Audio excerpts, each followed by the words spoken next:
So now the most obvious question is why did my son continue to use, especially when you look at his timeline and you see or hear, I should say, that he hasn't been using very long and would have very long gaps of use. There's a few things that contribute to that I know now fully versus when he was using. Obviously, we were a little bit naive and I don't want to say busy, but I think that's better. That's probably the easy word to use is busy in day-to-day life that until there's a huge issue, you don't really see the big picture. And then once something like this happens and your child dies, you start going back and looking at everything and looking for signs and looking to see what the issue was or what the issues may be. So for my son, there was a couple of reasons. One, I know not having a relationship with his biological father was a factor. And when he did go see him, there was always problems. His dad is an addict, not of heroin, at least not as yet. Currently, it's prescription drugs. So when he can't get that, usually people turn to heroin at that point. Um, so the relationship really wasn't there because it just, Morgan had a hard time seeing his dad in those bad moments. And you would think that would change him for his own, but it didn't, and that's a thing that Morgan can only answer as to why. And maybe he will. The other aspect is being empathic doesn't help when you have abilities.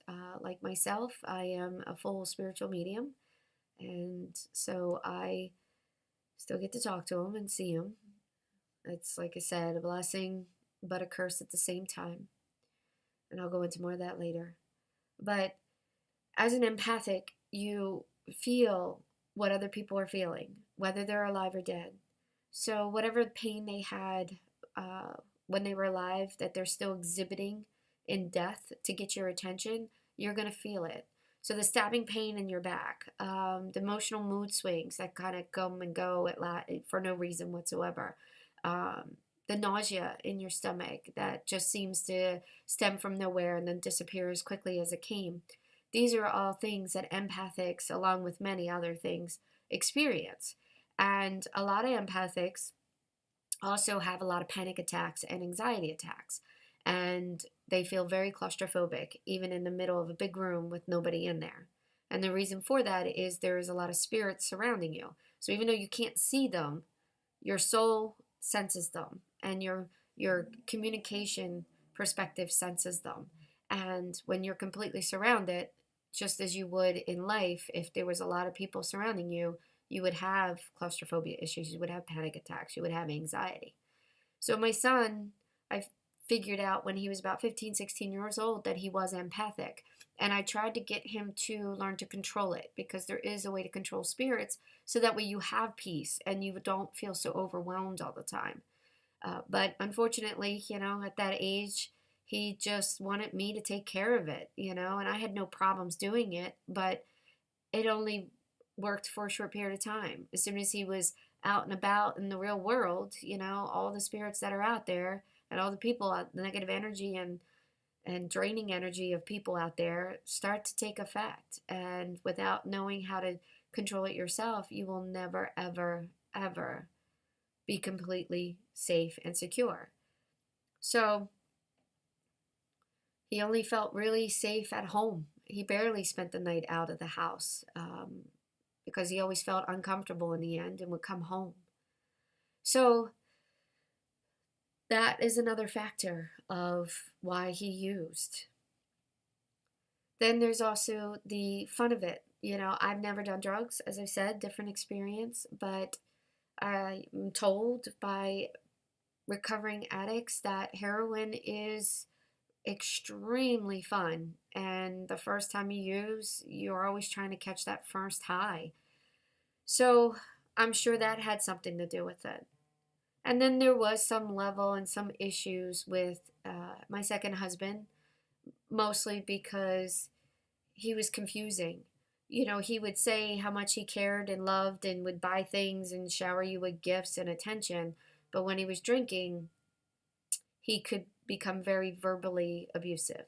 And it wasn't even like, I'm going to hurt you or kill you or whatever. It was more things like when my son was younger, him yelling at me with my son in the room saying, you know, he always has your attention. You know, well, yeah, he's a small child. He's going to have my attention. But he didn't understand that. And, you know, there was just other comments made throughout the years as the alcoholic that my second husband was that I know contribute to some of the aspects of my son using too. So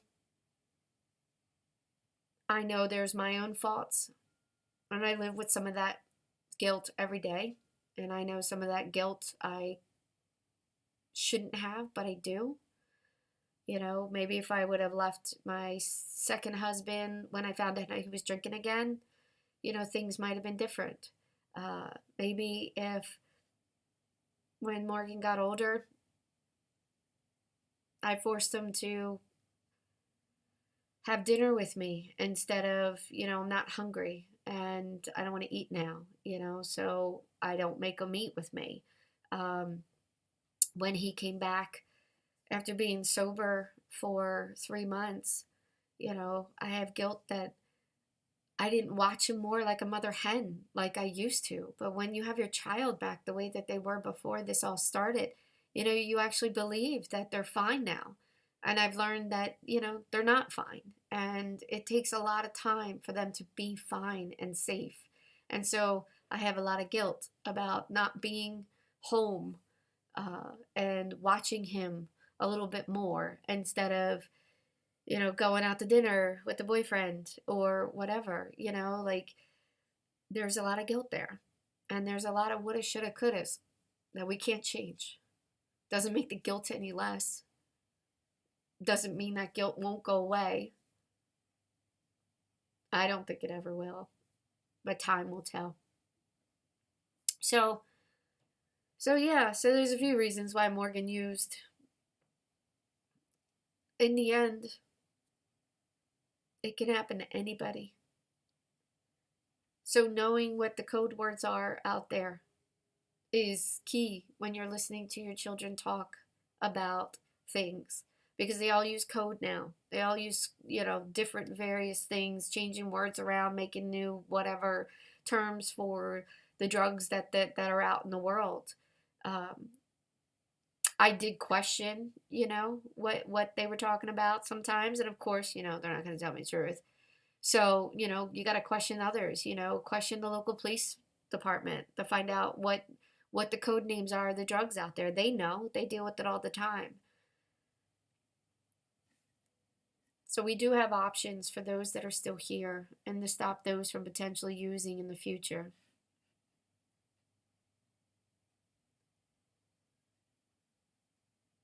And like I said, if this video just helps anybody, just one person, that's all that matters. It really does. Because my son's never coming back. Yes, his energy's still around me because I am a medium. But it's not the same. It's not the same at all.